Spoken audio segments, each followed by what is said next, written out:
On today's show, Luka Doncic and Slovenia get a win in the FIBA preparation games against Montenegro. What do we see from Luka? And what do we see from Slovenia, who just seem to be looking for answers?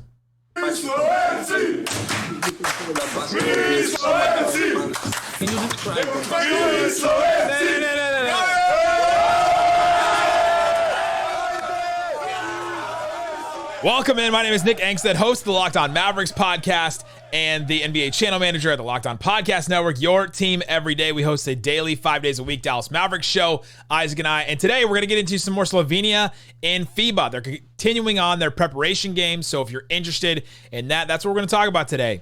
We will continue to cover these games as if they are Mavericks games when they actually enter the tournament. But for these preparation games, we're just going to do these bonus episodes. And today I want to get into what we saw from Luka and what we saw from Slovenia, who are mixing things up, trying to find some new answers. Let's start with Luka himself.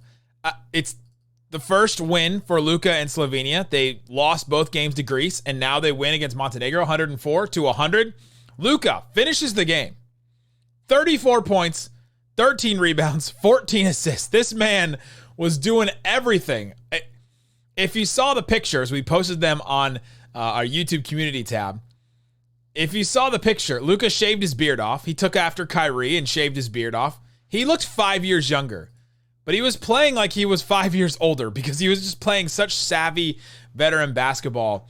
34 points, 11 of 21 from the field. He hit 4 threes. A couple of them were really, really crucial threes late in the game as well.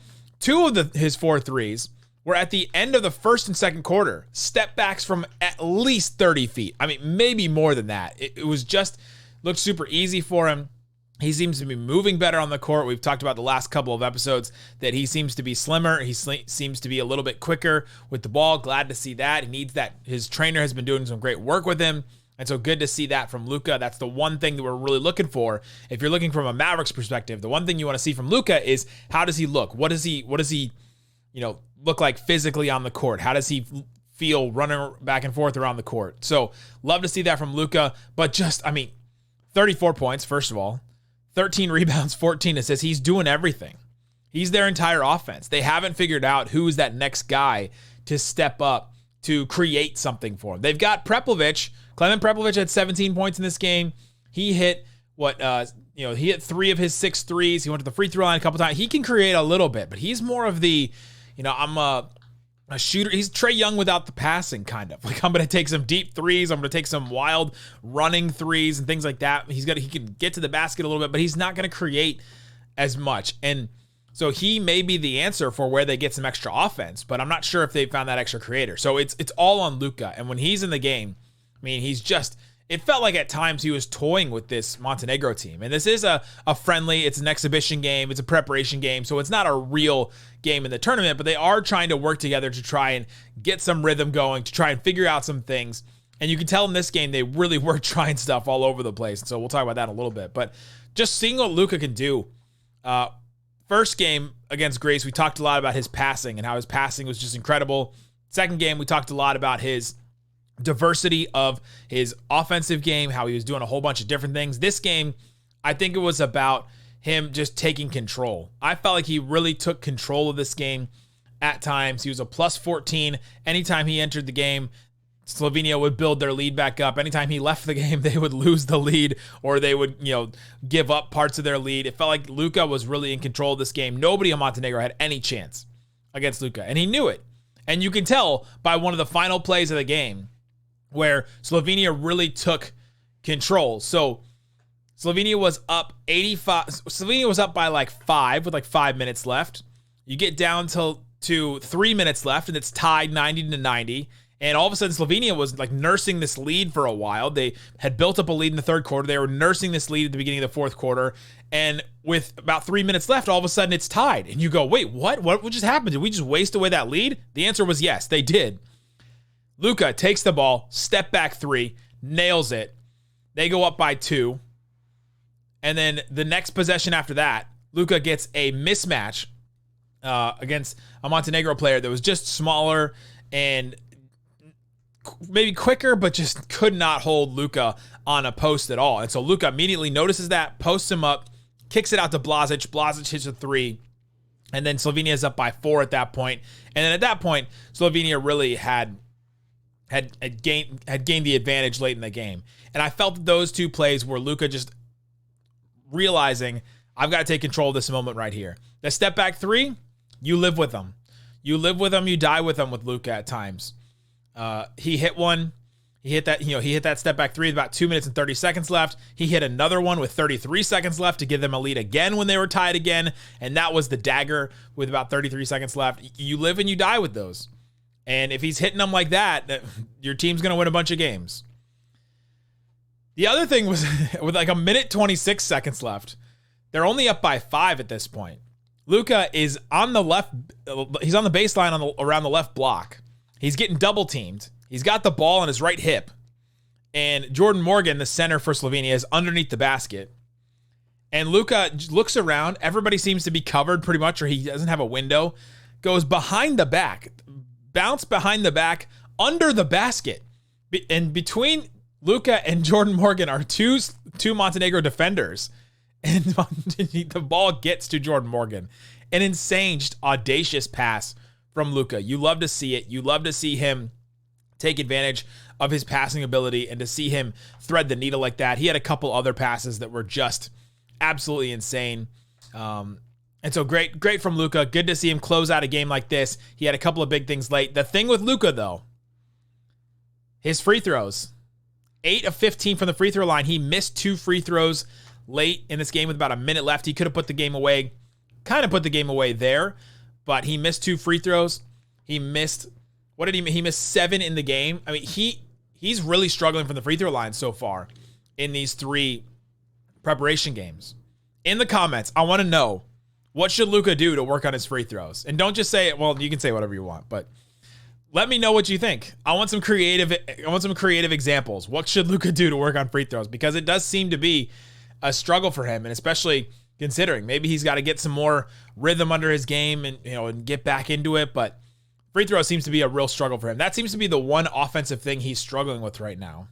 He is taking a ton of threes, and he only hit 4 of his 11, but his free throws seem to be a big struggle.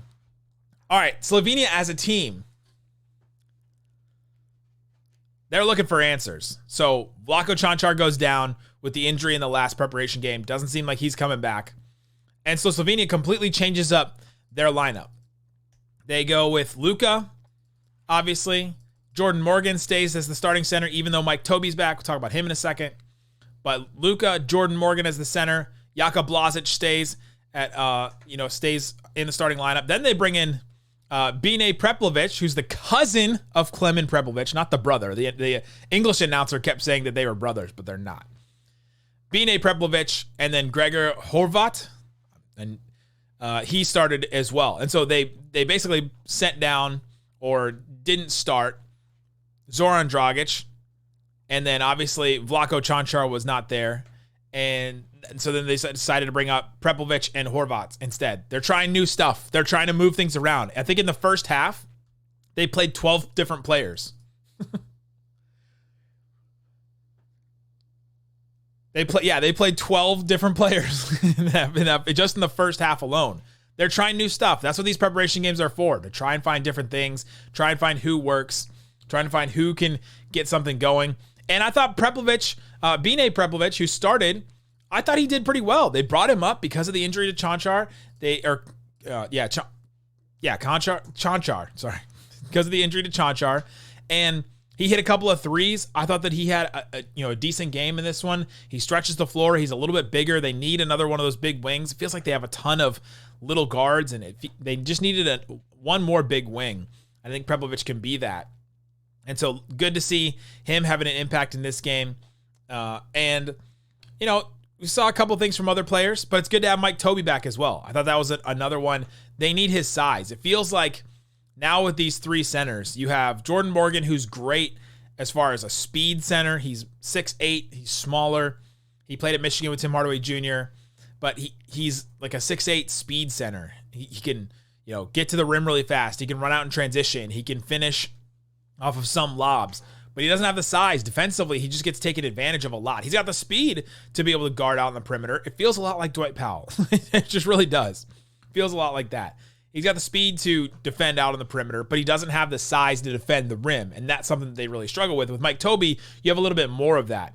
Slovenia in this game struggled against Montenegro at the rim a lot. It felt like Montenegro was getting a ton of like putback shots, and it felt like they were getting a ton of, what did they finish? Vucevic had 4 offensive rebounds in this game. Doncic had 2. They had a couple other guys with 2. And with 3, they just had a bunch of offensive rebounds. Felt like they were getting second chance points. They were also killing Slovenia in the paint, just scoring at the rim as well. With any kind of switch. Any kind of switch where a Slovenian center was not in the paint at all. They just they could score at will.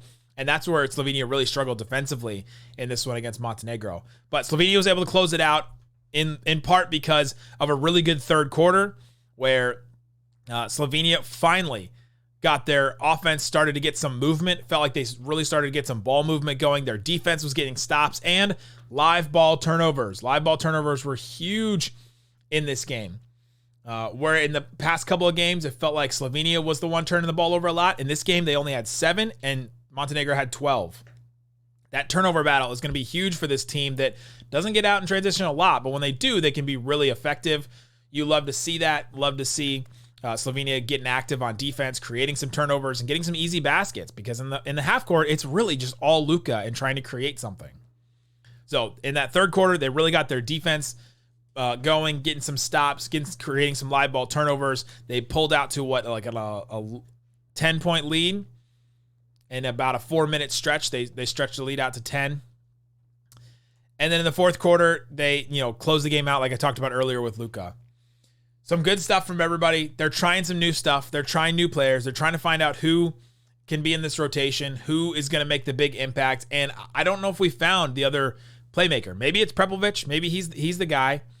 He's been the guy in the past. He had 5 assists in this game, but he's the guy in the past in Olympics run and Euro Cup and all that kind of stuff. He's been a guy that stepped up and scored a little bit more, and maybe he's the answer now. No Goran Dragic for this team. Čančar is gone. And it doesn't seem like anybody else is able to step up at this point. I liked what I saw from Ziga Somar from the last game. He didn't get any minutes in this one. So he's only 22 years old. He's a 6'6" guard. Maybe he's in the wings for Slovenia. I thought they would try him, especially when they tried all these different players. I thought they would at least give him a try. But they didn't. Slovenia gets the win. It's a good one for them against Montenegro. They've got some more games coming up. We'll continue to cover those. And we'll have another Locked On Mavericks today as well, covering all things Mavericks. And let me know in the comment section what you think Luka should do to improve his free throw shooting. Peace out. Boom.